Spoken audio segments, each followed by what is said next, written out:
여러분 안녕하십니까? 한국의 자유우파나 보수우파 국민들로부터 노초의 변절 언론인이란 질타를 받고 있는 조갑재 씨가 최근에도 잇따라 도를 넘어도 한참 넘은 막말을 쏟아내고 있습니다. 이에 대해 북한의 엘리트 경제관료 출신 탈북자로 체코 주재 북한무역부 대표를 지냈던 김태산 남북함께국민연합 상임대표가 조갑재를 향해 강도 높은 질타를 퍼부었습니다. 김태산 대표는 8일 조갑재는 무슨 권리로 국민을 모독하는가라는 제목의 글을 통해서 조갑재는 국민도 인간도 아니다. 조갑재가 변한 것은 알았지만 이렇게까지 더러울 줄은 몰랐다라고 직격탄을 날렸습니다. 김 대표는 조갑재는 부정선거와 탄핵을 반대하는 모든 국민들과 태극기 시위에 나온 애국자들과 자유대학 청년들을 바퀴벌레로 규정했다면서 조갑재라는 자가 도대체 무슨 권리로 애국자들과 국민 대중을 부정충과 바퀴벌레로 매도한단 말인가? 대한민국에 누가 도대체 조갑재에게 그것을 허용했는가? 이런 것은 명예훼손이 아닌가라고 질타했습니다. 그는 또 조갑재가 도대체 무엇을 믿고 저리도 건방지고 아나무인격으로 노는가? 그래도 한때는 언론인으로서 국민을 선도하던 자가 어떻게 저리도 개보다 못한 자로 전락할 수가 있단 말인가 라면서 참으로 늙어도 더럽게 늙어가는 자라고 비판했습니다. 김 대표는 조갑재는 항상 북한은 살려주고 대한민국을 궁지에 몰아넣었던 인간이다. 그러던 그가 자기가 그리도 증오하고 욕하던 박정희 대통령에 대한 책 한 권으로 일약 애국 보수의 자리를 꿰찼던 것이라면서 조갑재는 국민 앞에 엎드려 사죄하라고 요구했습니다. 그럼 탈북 애국자인 김태산 대표가 자신의 소셜미디어를 통해 공개한 조갑재는 무슨 권리로 국민을 모독하는가라는 제목의 글 전문을 여러분들에게 소개해드리도록 하겠습니다. 조갑재 같은 인간을 거론하는 것은 내 손과 입이 더러워질 것 같아서 참으려다가 한마디 한다. 조갑재는 국민도 인간도 아니다. 조갑재가 변한 것은 알았지만 이렇게까지 더러울 줄은 몰랐다. 조갑재는 지난 5일 자기의 글에서 다음과 같이 썼다. 부정선거 음모론자들, 줄여서 부정충도 진실의 햇빛을 피해 어둠의 자식이 되어 거짓말을 확산시킨다. 한국의 극우는 어둡고 더러운 곳에서만 살 수 있는 역사의 바퀴벌레인 것이다.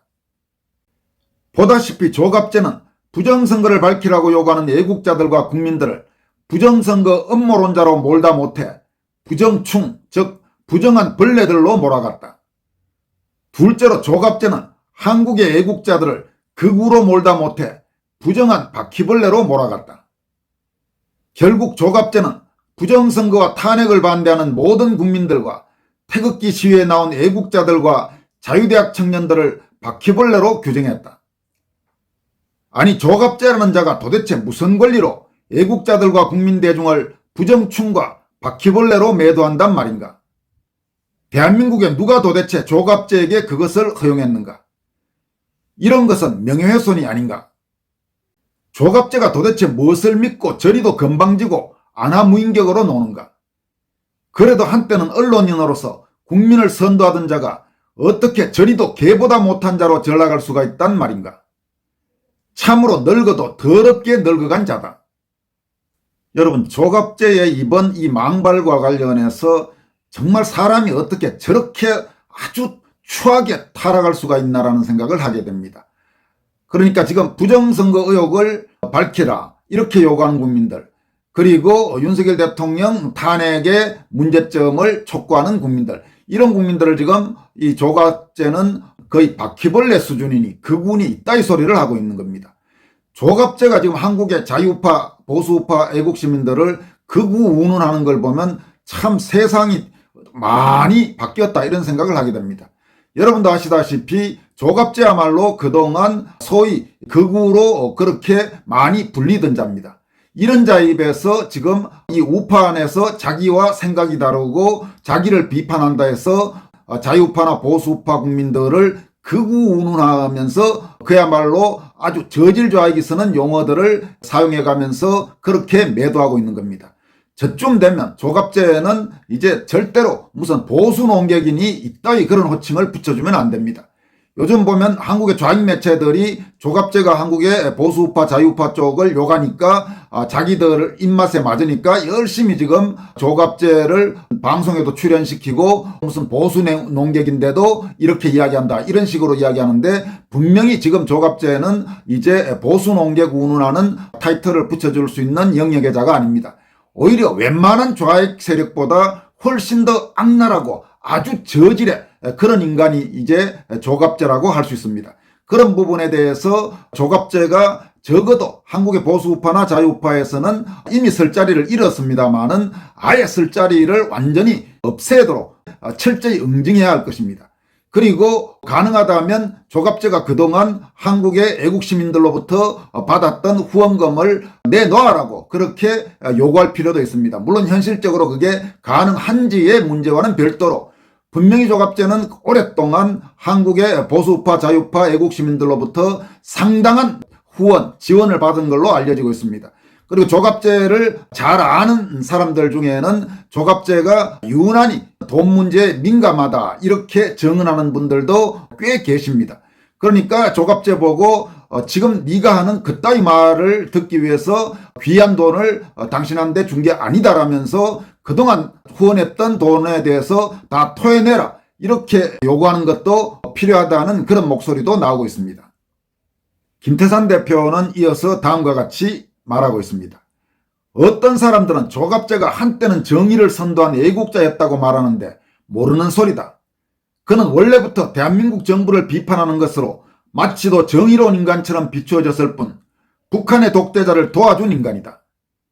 조갑제가 지난 시절에 신문에 쓴 대한민국에서의 반정부 폭동 기사들과 그것을 경찰이 탄압한 기사들과 인권 관련 기사들은 오히려 북한의 공개 총살과 인권 탄압을 덮는 데서 빼도 박도 못할 증거로서 커다란 공적을 세웠다.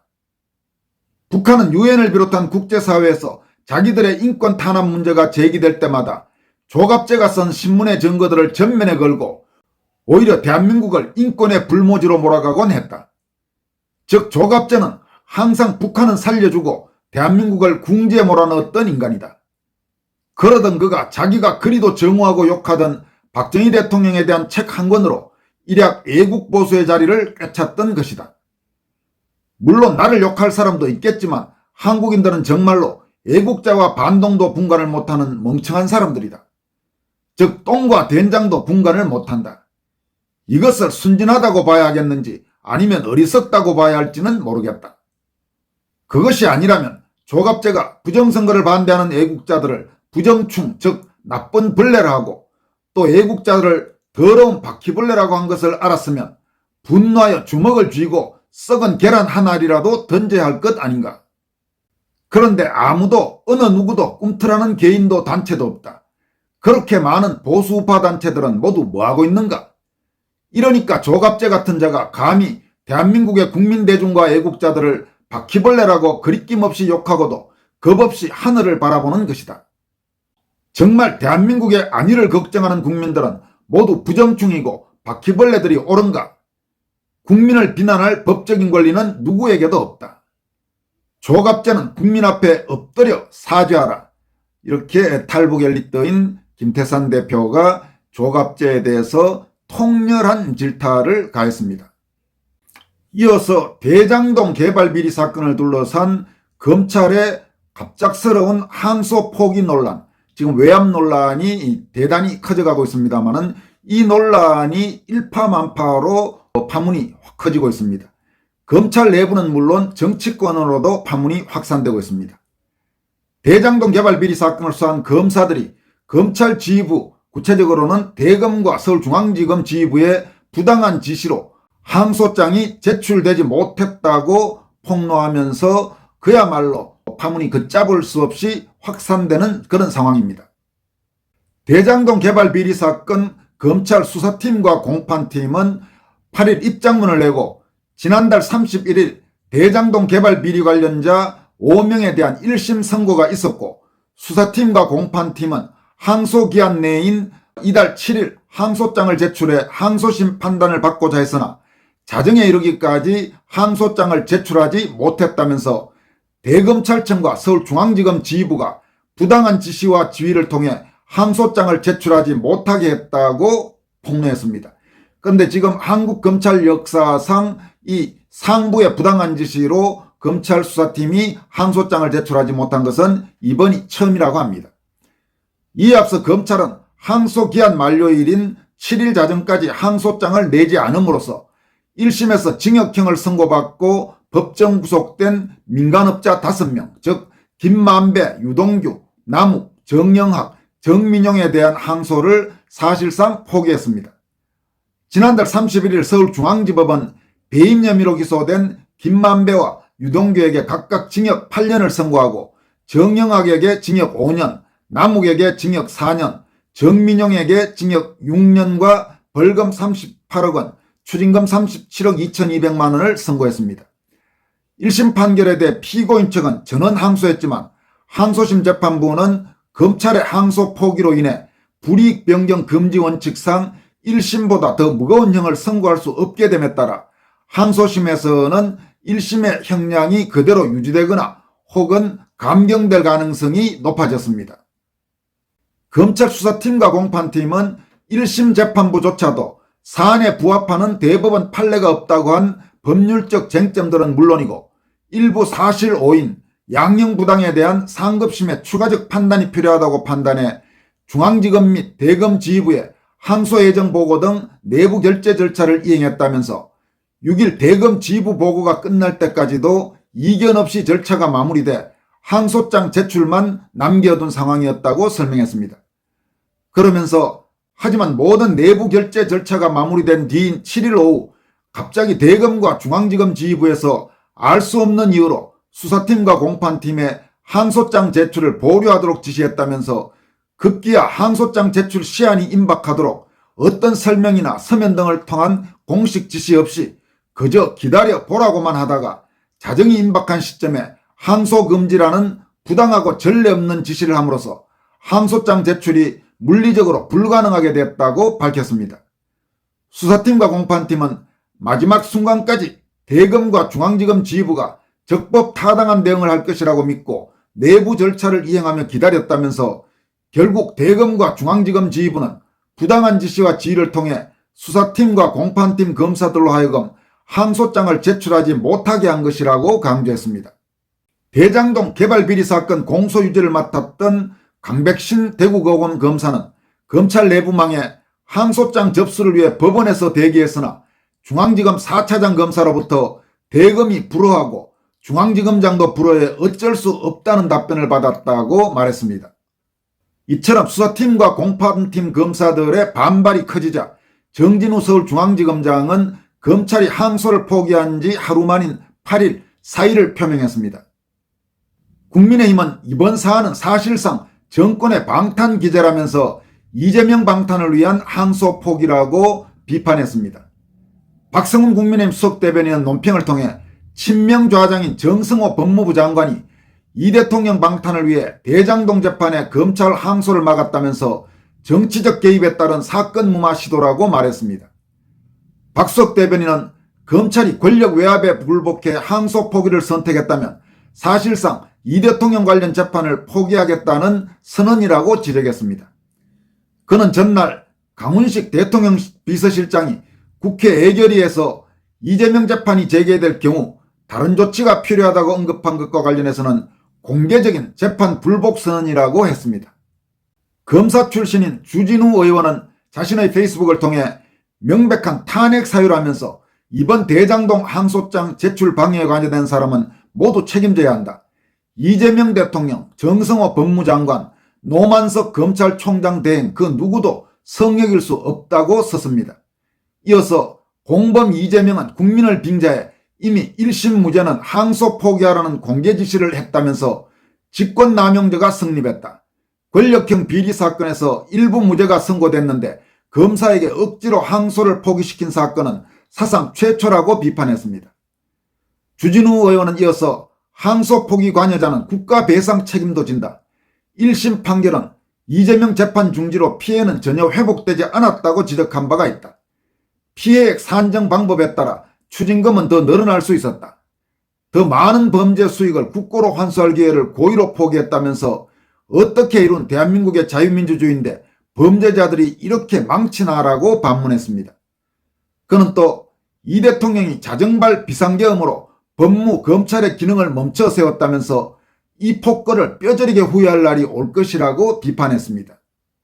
판사 출신인 나경원 의원도 나라가 미쳐 돌아간다면서 입법과 행정을 점령한 민주당이 내란몰이로 군, 검찰, 법원 등 국가의 근간을 해체하고 있다고 개탄했습니다. 이어서 검찰을 해체하고 기업과 경제, 국가 재정을 해체하고 이제 법원과 군, 공무원 조직, 게다가 보수 야당까지 해산 해체하려는 국가 해체 프로젝트가 가동 중이라고 덧붙였습니다. 나 의원은 기존 질서의 완전 해체, 군 공무원 사회 완장 세력의 등장, 충성하지 않는 사람을 색출하는 완장 사회, 그리고 내란 청산의 붉은 딱지에 숨어 들어가는 정치 언론 세력, 바로 무서운 공포사회의 시작이라면서 공포와 침묵이 일상이 되는 전체주의 통제국가, 이것이 바로 민주주의 종말이라고 비판했습니다. 그러면서 급기야 이젠 이재명 범죄로 향할 대장동 개발 비리 수사에 대해 검찰이 항소를 포기했다. 있을 수 없는 일이고 있어서도 안 되는 일이다라면서 충격적인 것은 대검과 중앙지검 윗선이 부당한 지시로 수사팀의 항소장 제출을 막았다는 것이라고 개탄했습니다. 아울러 입법 내란으로 검찰을 해체시키고 그에 굴종한 수뇌부가 대장동 범죄의 수뇌부 이재명 대통령으로 향하는 수사를 스스로 봉인한 것이라면서 사법 정의를 암매장시킨 것이라고 강하게 비판했습니다. 나경원 의원은 명백한 직권남용이자 직무유기, 권력형 수사방해 범죄, 검찰농단이라면서 즉시 수사해야 할 사안이다. 진상을 조사하고 누가 왜 어떤 지시로 항소를 막았는지, 결국 대통령실 개입이 있었는지를 철저히 밝혀야 한다. 법사위와 운영위 등 관련 상임위에서도 긴급 현안 질의 개의를 요구해서 철저히 추궁해야 한다면서 나라가 무너진다. 범죄자 대통령 때문에. 지금 대한민국은 그 벼랑 끝에 서 있다라고 말했습니다. 여러분, 정말 도저히 있을 수도 없고 있어서도 안 되는 일이 매일매일 발생하고 있습니다. 이게 지금 대한민국이 망해가는 징조가 아니고 그 무엇이겠습니까? 최대한 빨리 이런 이 불법과 이런 폭력의 이 폭정, 이런 정권의 잘못된 짓들을 끝내야 할 것입니다. 지금까지 권순할TV였습니다. 고맙습니다.